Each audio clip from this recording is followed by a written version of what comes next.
Hey Experiencers, it's Madison and Ivan and our friend Zach. And this week we're in the lowest, hottest, and driest place in North America. Hello from Death Valley! But of course it still rained in the driest place in North America while we set up camp in the darkness. Zach brought a plug-in air mattress. There are no outlets here. I'm dead.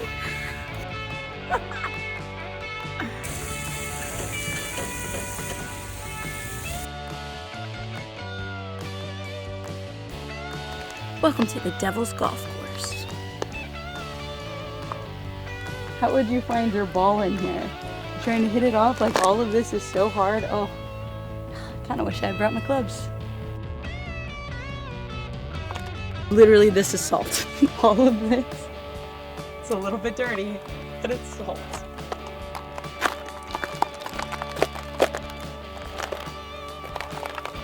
They like shoot all over the place when they break.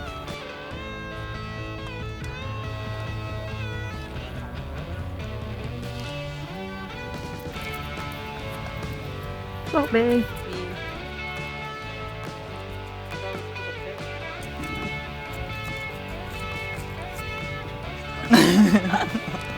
I make sure we have a good shot of Salt Bay the camera.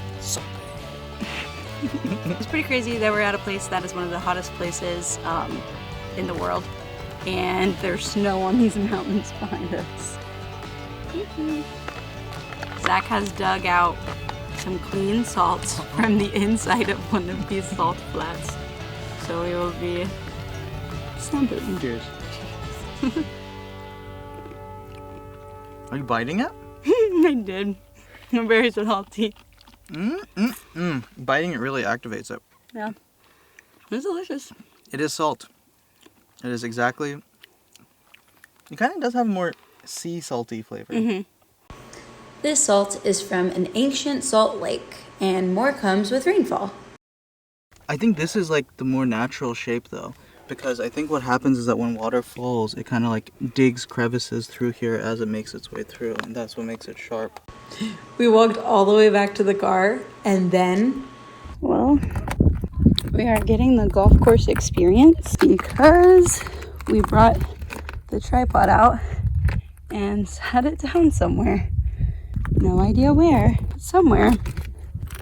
I feel like Zach would actually know better than we would because he was paying so much attention to like where he was stepping and what was going on beneath everything.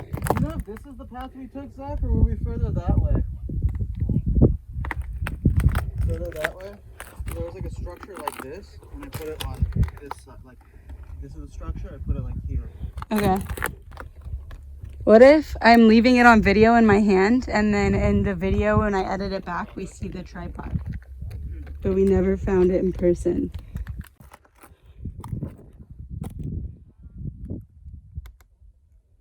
Oh, I found it!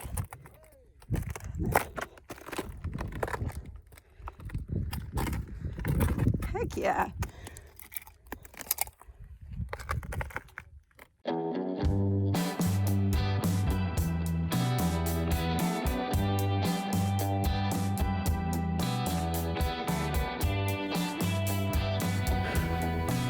Well, this is an all-time low for us.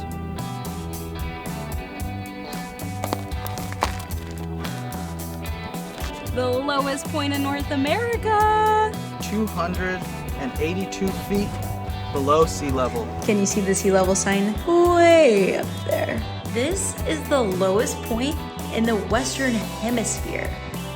These used to be one set of mountains, and over time with the earthquakes, they've separated and spread. So we've got the Black Mountains to the right and the Panamint Mountains to the left.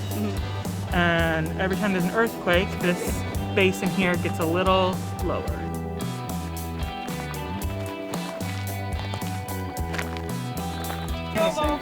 Oh god, that'd be painful. Get him.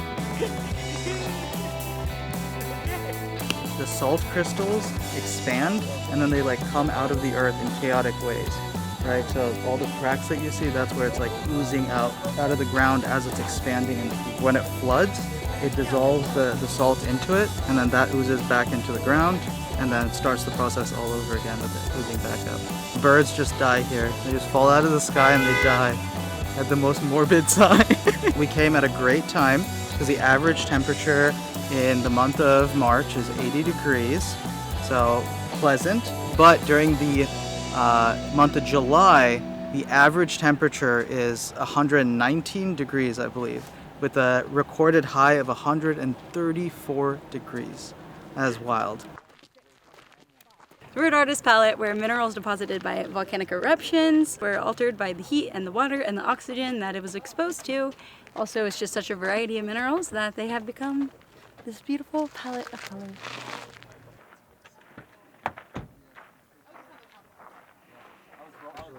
So this green is chlorite and this red is hematite.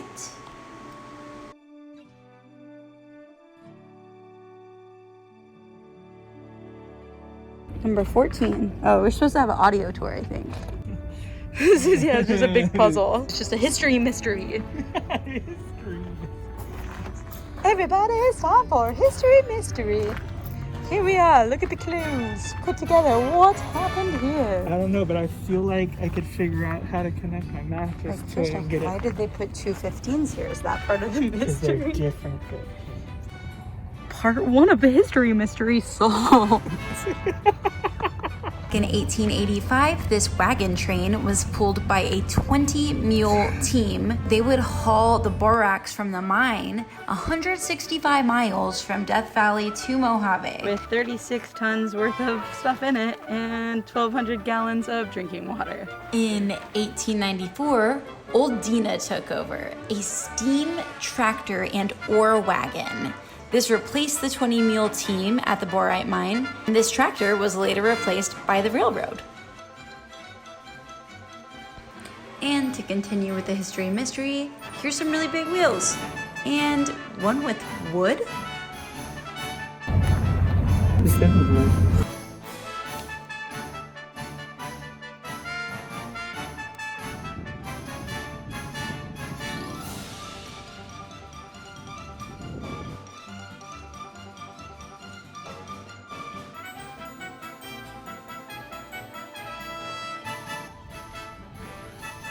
Welcome to Old Harmony Borax Mine, the white gold of the desert. The most profitable material that they found here. They were looking for gold, found none of that, but borax did pretty well, it sounds like.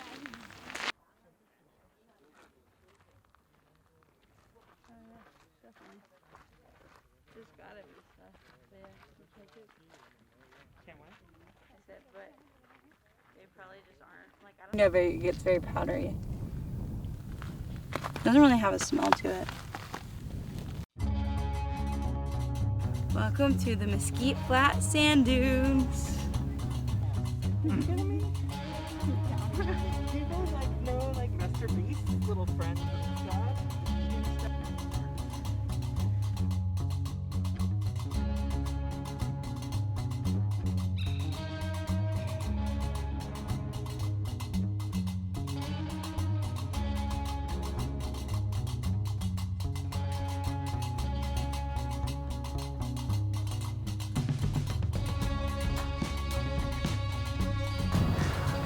There's a lot of sand in my shoes.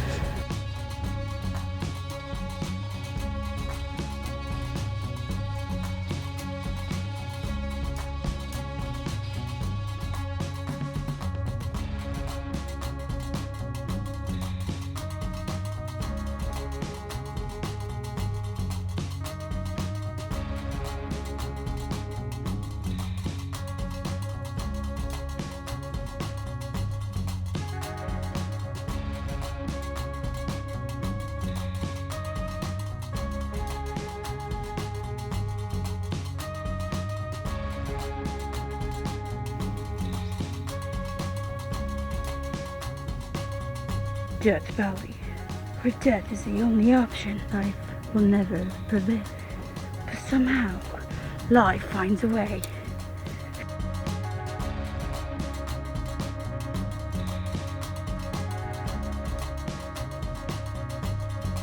We thought our adventure had come to an end, But waiting on the road just outside of the park was one of my favorite parts of the whole trip. Wild donkeys! You guys like Ivan? You trying to hang out with Ivan? What's Ivan? Hey guys. What's up? These donkeys aren't even native to Death Valley. They were brought here during the gold rush, and some escaped and some were released. But they were so cute and just wanted to be pet and loved. And this was just definitely one of the most fun parts of this journey. I have to get a little cheesy and say a lot of things on this trip didn't go as planned. We ended up camping in a campsite that was basically a parking lot stuffed with people the first night.